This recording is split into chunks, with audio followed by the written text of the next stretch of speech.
So, my guest today is Mohammed Alburai, who works as a cultural mediator and translator for the Slovenian Red Cross. Mohammed, thank you so much for joining us today and welcome. Thank you for having me today. I'm very pleased to be speaking with you because you're someone who offers a very personal perspective on a fundamental human necessity, the need to stay safe, to find safety for oneself and one's family. We sometimes call people in such situations refugees. But in the end, we're really just talking about people who want to be safe. You've been in that situation, Mohammed. Where does your story begin? My stories start. Actually, I will introduce myself. I'm Mohammed Alburai. I'm Palestinian refugees in Slovenia. I have international protection as a refugee, but I'm originally refugee in my own country, in Gaza. I'm originally from occupied territory. They call it town, small town next to Gaza. They call it Dimra. But I born as a refugee and my father the same, and yeah, all the family. Uh, my story start in 2009, actually, to be part of the movement of humanitarian movement, Palestinian Red Crescent. It was war 2008, 2009. I remember I was 26 years old, what I remember. Since that day, I didn't stop until today. And today you're a refugee once again Yes. in Slovenia, my home country, actually. So Yeah. I'm very pleased that my home country has offered you and your family a safe haven. Why did you decide to leave your home in Gaza? I And d- what led you to come to Slovenia? Why Slovenia? First, Slovenia, beautiful country, safe country, and that's what I want actually. Safety for me and for my family and for my children. I want them to grow up like normal children, not to be traumatized. It's because my daughter, she's the last war she saw it 2021, and she's still traumatized until today. She go to professional psychiatric doctor because she's really in big trauma after the war, the last war she saw in Gaza. Yeah. But why did you decide to leave your home in Gaza? We know what's happening there now and what's been going on for many, many years. But what made you finally to leave? The safety, there is no safe life there. I I remember I took the decision after 2014 war. I remember that night we received one call at 3 in the morning, and we went two ambulances, four staff, and two volunteers. We went to rescue that family, but we figured out more than half of the family, they died that night, and we trying to take them out as much as we can. No electricity or nothing. And I remember it was completely dark, and we have this light, and we put it in one spot, and we went inside, but it was everyone screaming pain, and when we moved outside, we evacuate everyone outside. We hear baby crying, and I remember Yusuf al-Kahlout, he was working with me. I'm not sure what his situation during this war now in Gaza. And he went inside immediately, and he bring baby. She's completely, more than 60% of her body was completely burned. And he was screaming, confused, and immediately when he arrived, she just gave me the baby, and she was a girl. And when I tried to check her to make assessment, I saw her face, and she was copy of my daughter. I was shocked when I saw her. I start to give her first aid. I did my best, but the sad part, all his family, her family, they didn't survive that day. When we visit her 2 times in the hospital, 3 times, and after 2 weeks, she passed away. Wow. And after that, I start to have nightmares about my children, about my family, and I decide I have to go out. And we did it. Stick, I don't know, 4 or 5 years, I think, to prepare myself well, to organize everything for my family, and after that, I went. Yes, and I'm here in Slovenia now, almost 5 years now here. Yes, I arrived in March 2019. I remember. I know that your journey to your what is now your final destination, perhaps at least for now, was not easy, right? It was very difficult, actually. But I know that when you were living in the camps, you and other refugees on the way even found ways to help others in need. Can you tell me about that? Actually, I will go back a little. I was lucky in my life to have, I hope he's in better place, my grandfather from my mother's side. I used to go with him when I was teenager, and he was the second photographer in Gaza, and everyone knows him, and he all the time has this initiative to help people, to support them in everything he can. And he all the time, I'm with him. We were literally close friends.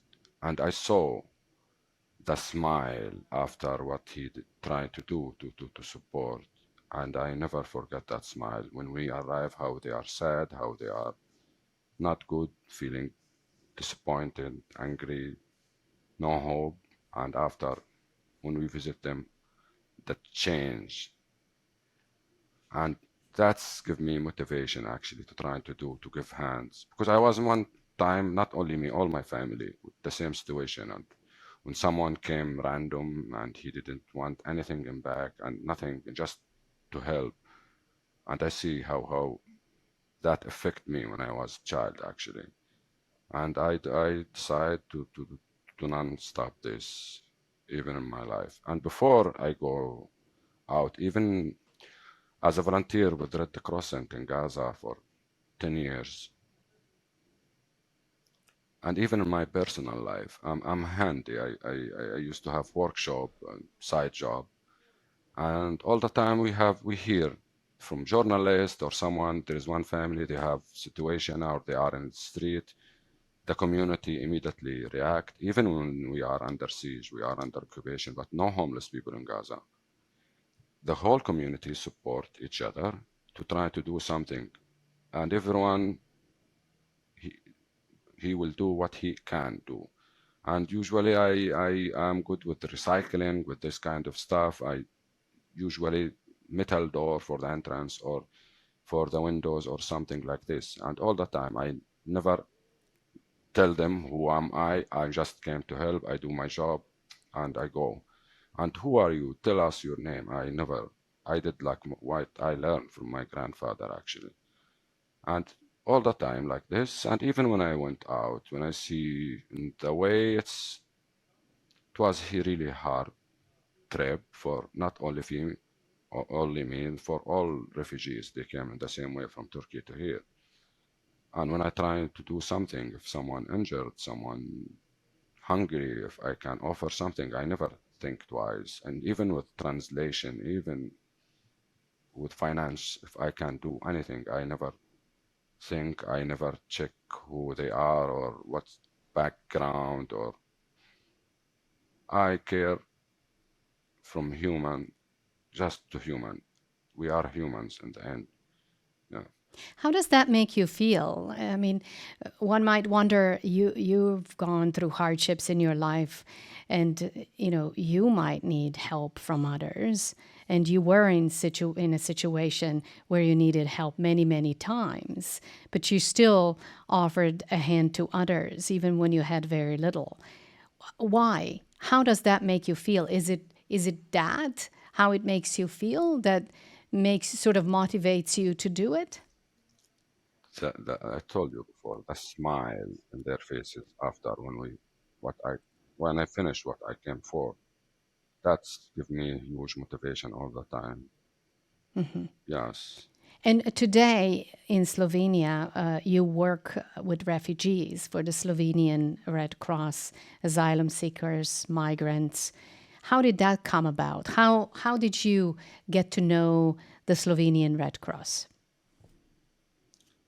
When I arrived, I was really in not good condition, and physically, mentally. I was in one refugee camp, Lugatets, and I was for a couple of months, and it was nice place in one hill. That's what I was want to be in that place for a couple of months.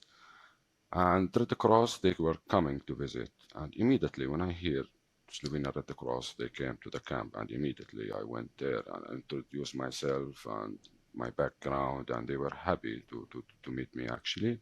And since that, and they assist me to move to the capital, to Ljubljana. And I remember I arrived Friday, and on Monday I signed the first volunteer contract with the Slovenian Red Cross. Red Cross, yes. And after that, I was for a couple of years, and after that, I found this job. I apply. I got this job. Now this is the third year. I'm officially in the Slovenian Red Cross staff. And you work as a cultural mediator and translator. What does that mean? What does that entail? Uh, Everyone has his culture. I recognize in my way. I'm social. I like to know everything about difference because I believe everyone as a human are unique. And if I share my knowledge and you share your knowledge and everyone did like this, we can build great life for everyone. Actually, I believe in this. And I see there is different even stuff acceptable here in Europe, but not acceptable, for example, in Afghanian culture or Middle East culture. And I trying to make them to understand each other because people, they judge, and that's big problem. If I'm foreigner in a new country, I did something, I have no knowledge, it's not acceptable. People, they will judge me immediately. For that, to be aware. They have no experience, they have and I start to explain for both sides the difference between this, especially if they have issue with the language or for communication. And in general, everyone in the beginning, they are traumatized during this hard trip and the bad situation they face with the smugglers or whatever, and they are not stable when I was in the same situation because I know literally because I had bad experience with car accident. I was close to die. I was like, I'm not relaxed. I'm not normal. Of course, my behavior will be not good sometimes. I don't know. For that, if all of the two sides they are away, that's my duty to make Bring them. them together. Yes, that's in And, short. and who are the people that you work with? Tell me No, about them. actually, I'm the best part in my job. I see different culture every day, different nationalities, from Cuba, from Bangladesh, from Mongolia, from all over Africa, Middle East, and everyone has his story, his experience in life. I came with a smile and they trust me. Actually, I recognize this. Even if some of them have issue when we meet, they prefer to talk. with me, not with, I don't know, I don't want to mention no one, but they came because they know I will feel them. I will know their needs and everything they need. And many times in our daily work here, and my coworker, they, how come they trust you? And it's hard to explain this. It's about, I don't know, it's about feeling, about experience. And some people, they have dignity, and they will not come to tell you I have this situation or I need this.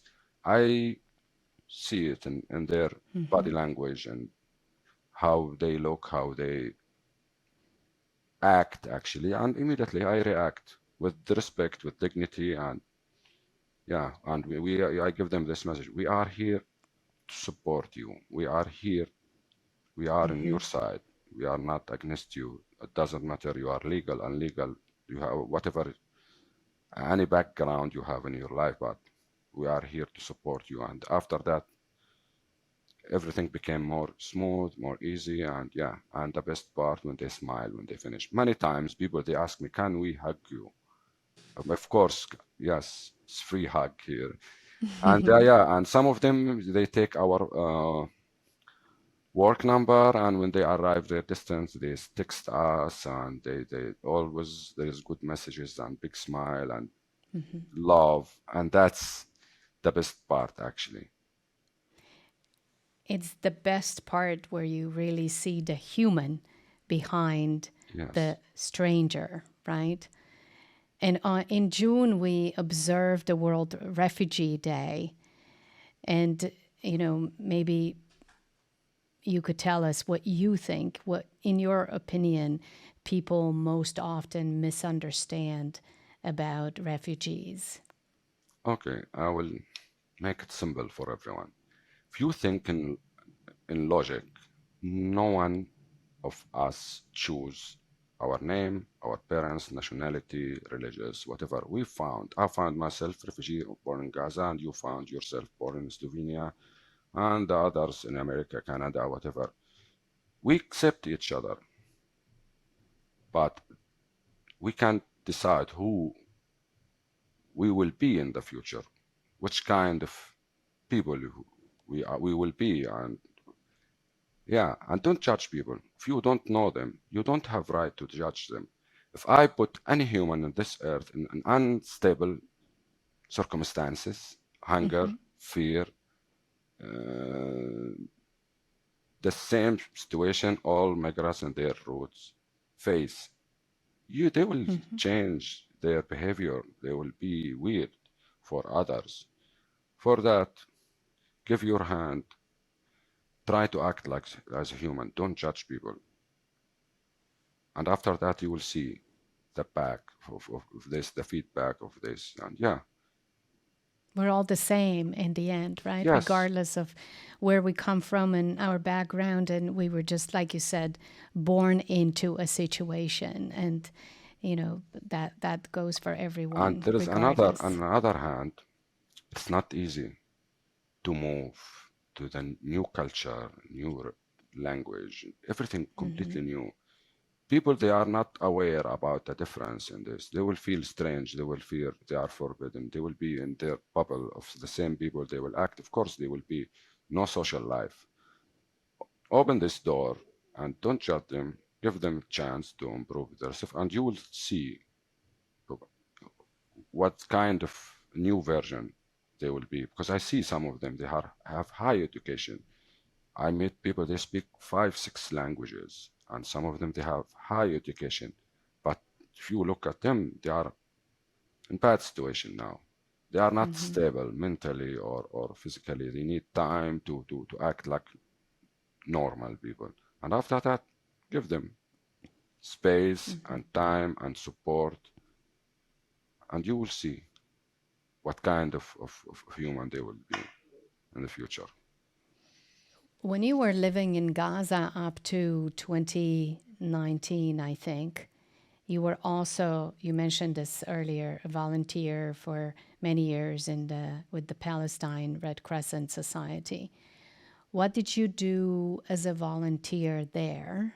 What was that like?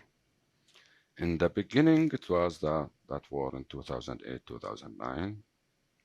All my brother and sister, they work in big media channels, and they translate or freelance, and I was at home, and what I will do?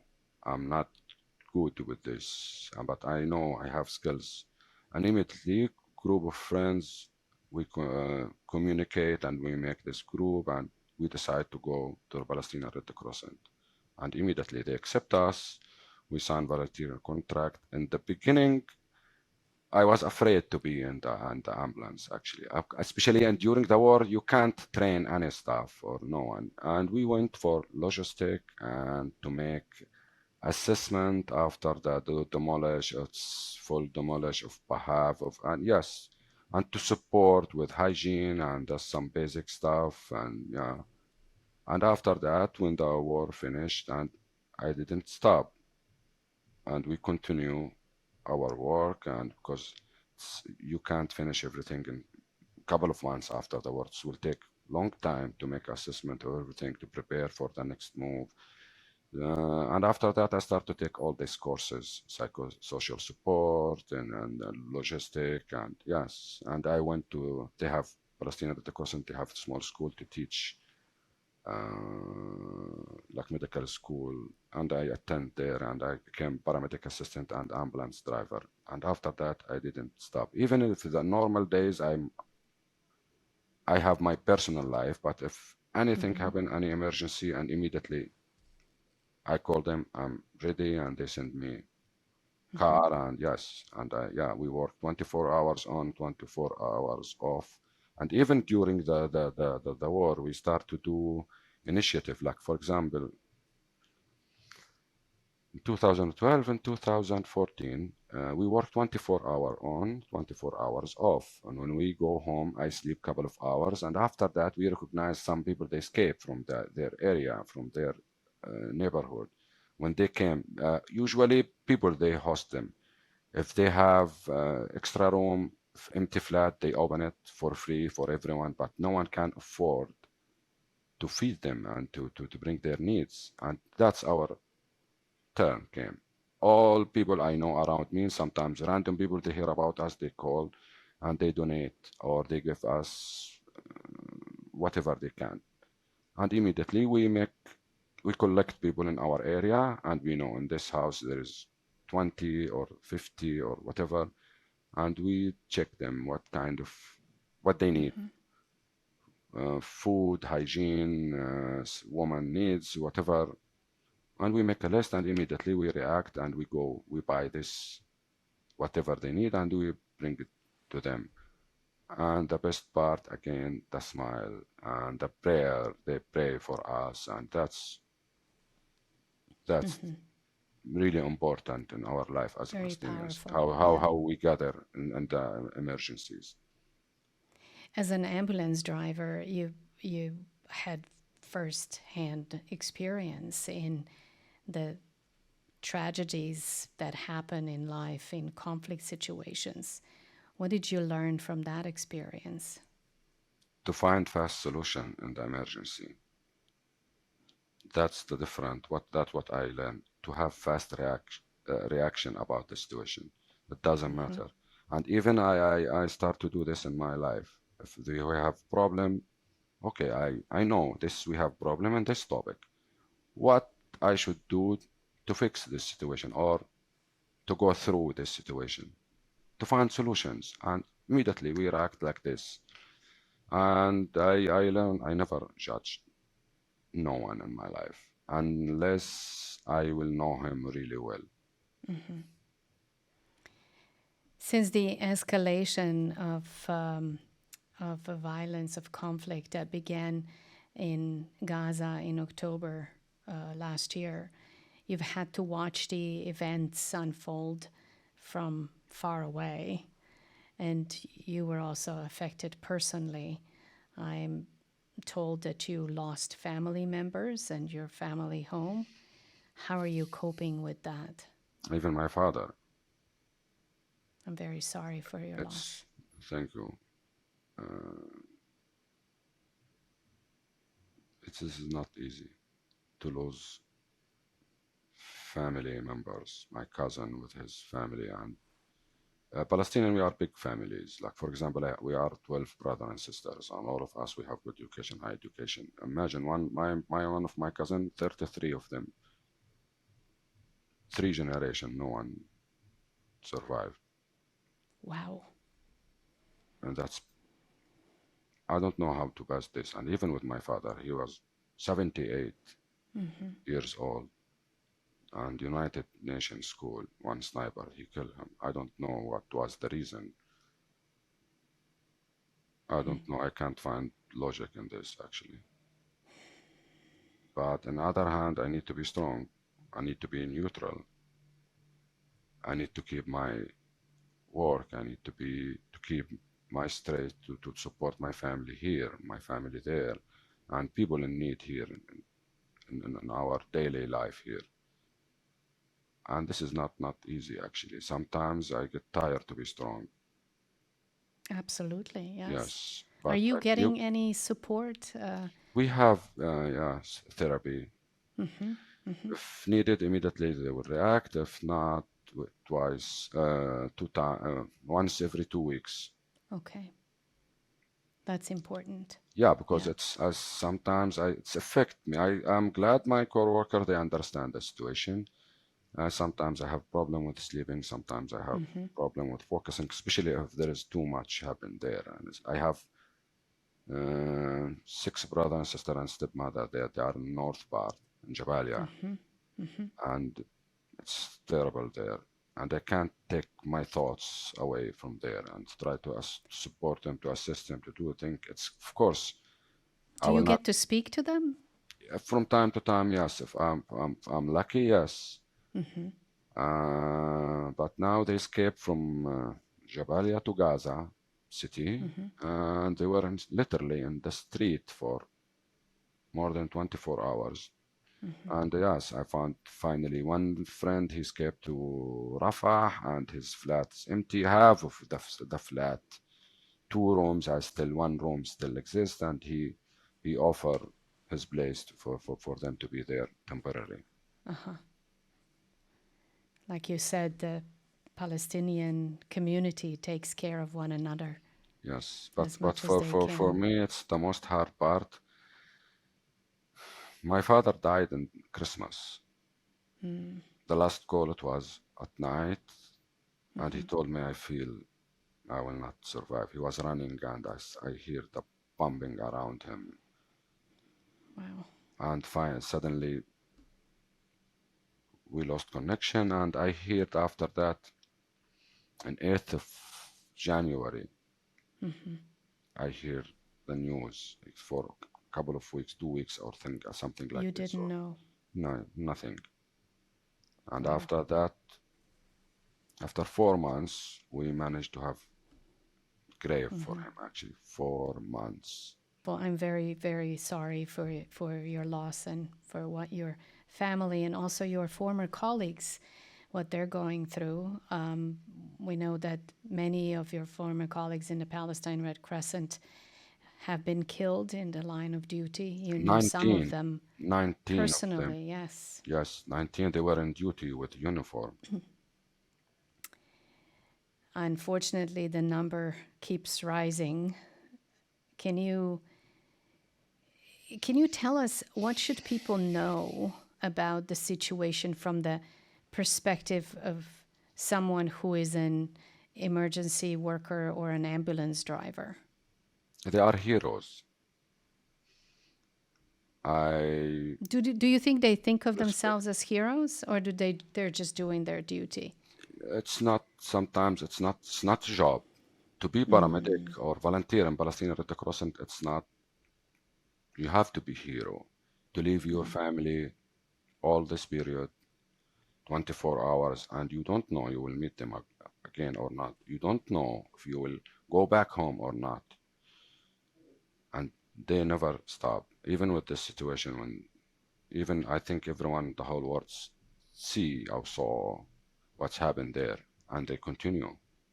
And even with the lost all hospitals and all small medical center, and immediately they react field hospital, and I see them, I follow them, and I talk with them if I manage.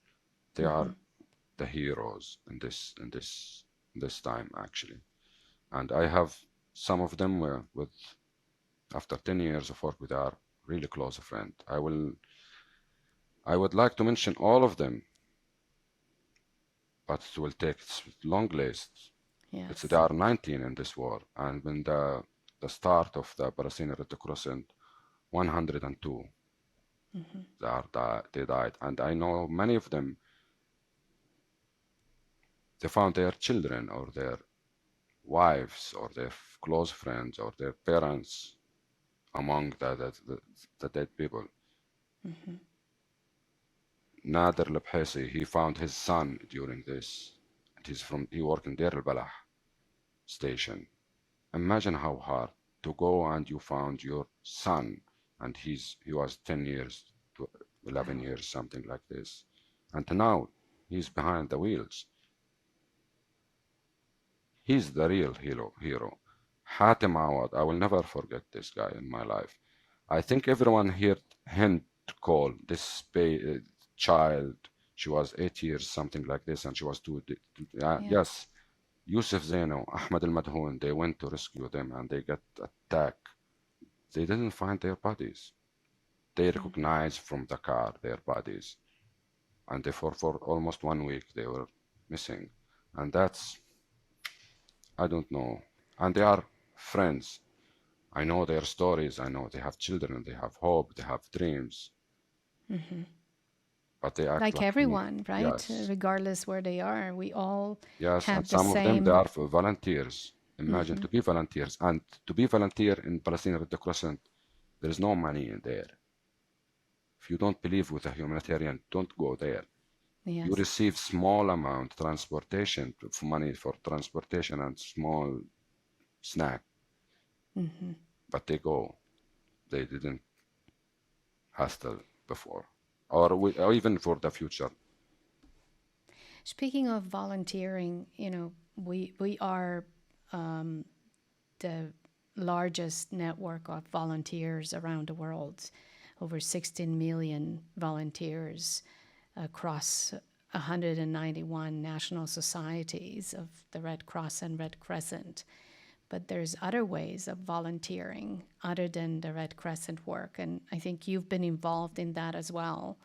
Can you tell us about that? In Gaza, like for example, when we hear there is one family in need, like I mentioned before, journalist or this activist, they publish about this, and everyone do what he's capable to do, and the whole community gather for them, and we support them as much as we can. I remember Gaza under siege for 18 years, and this 18 years there is many aggression or whatever we can call it. We recycle. We are good to recycle everything. We even with the concrete, we recycle it again. The metal inside, the old doors and everything. I learn. There's no That's option. what you said earlier. You're a Yes, handy person, yes, right? yes. Like, I believe in something. There is two options in this life. As Palestinians, I learn as there's to be weak and to complain about everything, or to be strong and to fight for your rights in this life. It will be much easier to stand for my right to do hard work or whatever. And we do this. We did the initiative. We fix everything, and we go. And I meet many random people, and we became friends. Someone came to paint, or someone to fix the roof, and I came to make one door for them, and some carpenter bring furniture or something. And some people, they put some small amount of money. We opened small business for them just to survive. Yes. Yes, it's better to teach people how to fish, not to give them fish. And he will ask again, teach them how to do this and give them the way. I believe everyone in his life, they need this push from their back. They have motivation and they have but the energy or the circumstances against them. And that's what I'm trying to do, to come from their back and push them. Don't look at me, just continue your way. and they will continue. And that's what we're trying to do. And not only in Gaza, even here in Slovenia, even outside. If I can't do volunteer, I donate. I donate blood in Egypt. I donate blood in Turkey. Yes, during the way.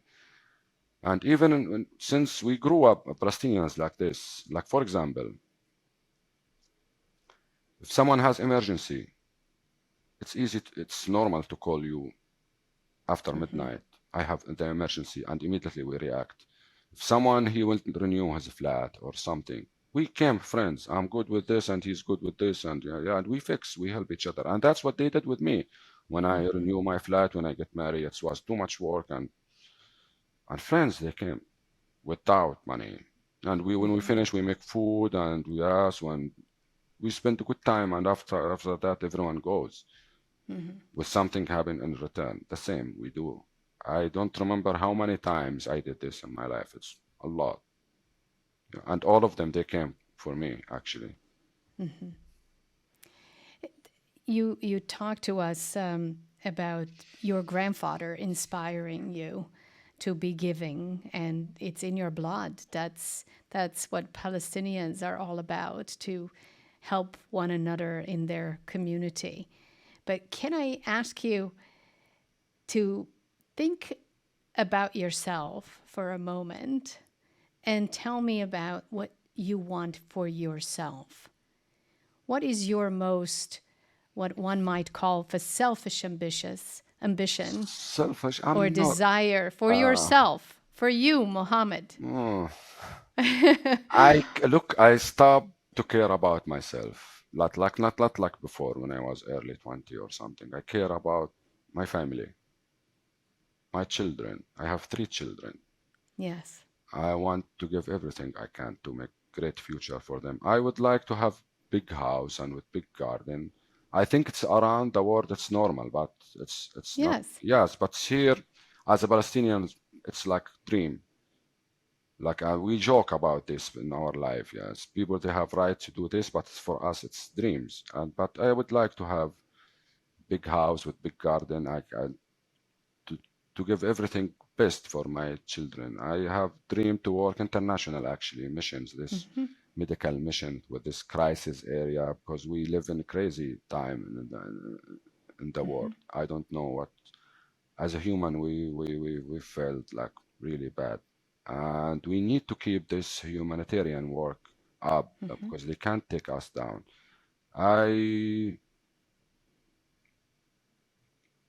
I think about everyone, not about me. Tell me about your children. Oh, I have the oldest one, Iba. She's 10 years old. She's a great painter. She's a Uh, painter. yes, Wow. yes. Yes, yeah. I have a lot of her work at home. We put it in the walls here and here. She was the reason, actually, when I mentioned 2014, I saw the same face. I was yes. She was. We used to have Iba at that period. Yes, and after that, Watan. He's 8 years old, Yes. and they have strong meaning. Watan is like hometown, the place you came from. That means Watan. Yes. Iba, her name means when you refuse something about your dignity, no one can take your dignity. That means Iba in Arabic, and her name Iba. Very nice. And Watan, he was the youngest horse rider in Palestine. Really? Yes, and Wow. he's socialized. He started to speak. He was 1 year and something. He was fluent. He's like non-stop. He's Wow. confident. And yes, and now he's a big fan for football. He know all the players, and sometimes I confuse. Um, he has too much information about the football as a game. And the youngest one, Sarah, she's 1 year and 8 months now, Uh-huh. and we recognize she liked to sing. Very And in nice. this age, and we were thinking, no, she's our daughter. We will see everything good in her. But no, even in kindergarten, they told us she liked to sing in a nice way, and she's loud, and her voice, she have strong voice. Okay, and said, okay, we have 2 artists in the family. Yes, And an athlete. Yes, for that, yes, and everything everything So do I they do. they go to school in Slovenia, Yes, in Ljubljana? they adapt in fast way. My son, he catch the language in 3 months. My Yes. daughter, she is like me. If she is not sure, she will switch to English or she will be quiet. And now, but she's good. They get full marks all the time. Yeah, and I recognize Sarah. She start to learn the basic Slovenian. Adio, ne. First word she learned, no, ne. And I Of was course. surprised. Yes, but yeah, look, when I have a long day, sometimes I arrive home after 8. When I go, if I have field work, in Logatec on beach, and when I came home, when she hear my keys in the door and she came running, I forgot all stress or pain or whatever. Yes. I just she release my stress. She's therapist in a great way. And That's great. yeah, that's the best part of the day when I came home, when they Yes. came run and hug me and they wait for me. Yes, And your wife? How did my she adapt? my she's 2 years here. She's a pharmacist by profession, and she was project manager in international NGOs in Gaza, and she left everything because to join me here. Yes. But yeah, she passed AENA after 1 year with 95.5%, and now she go to P1 PAENA level. Yes, because she have big goals here For Slovenian for language, you mean? Slovenian language. Ah, Yes, very good. yes, but I'll have to check her Slovenian yes, and when we meet in yeah. Ljubljana, hopefully this summer. Yeah, I hope it will be soon. Yes, I would like to invite you to try Palestinian food or something like that. It We will be will pleasure for definitely arrange you. for that. Yes, I very much look forward to meeting your Dobrodošli. family. Oh, hvala. Thank you. Of course. So we always ask our guests to bring an object that has a personal meaning for them. But I don't actually remember if we asked you to bring something. Yeah, Did you Malcolm bring asked me. something? Ah, very good. It's something emotion actually. It's some pictures from back home during the when I start. I remember this is the first picture. This is me when I was Yes. young, and this is When one you of were my young. friend. Yes, I was 20 something. And this is the mission in ICRC. They came. He's from France and she's from Montenegro, I think. And that's the start, actually. I look completely young and different. And that here, after the war, when we start to work in the warehouse to support people and everything, this is during the March return. Many of them they are arrested. Many of them they are died. And that's me. This one, this is the box in the trucks. You know, the metal box in the huge trucks. We bring it and we build field hospital, and this is for our protection. Actually, we hide inside, and we from the right side entrance and from the left side of this box the exit, and we build in the middle field hospital for the emergency. And after that, when we collect, we will give first aid and we move them to the main hospital, Shifa. It's not exist anymore, actually. I have this is Yusuf Zaino. They didn't find nothing from his body.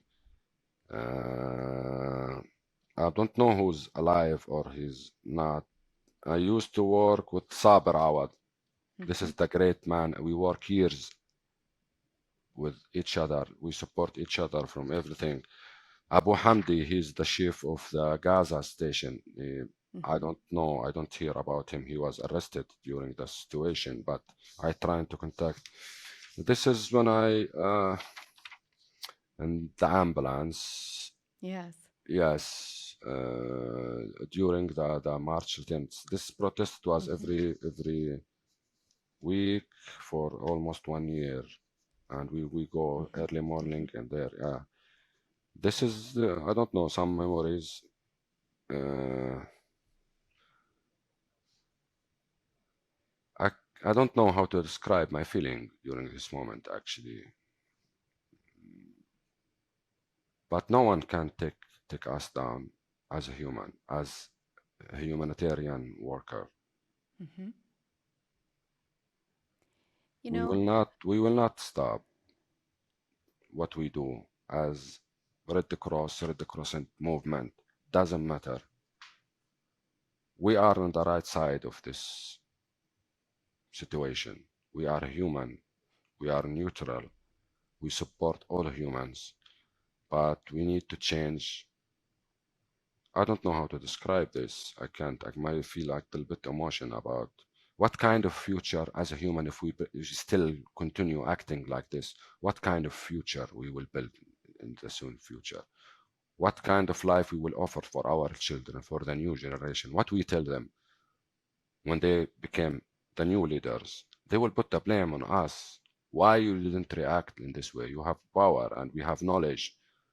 Why we invest to make weapons to make mhm. other people suffering in this life?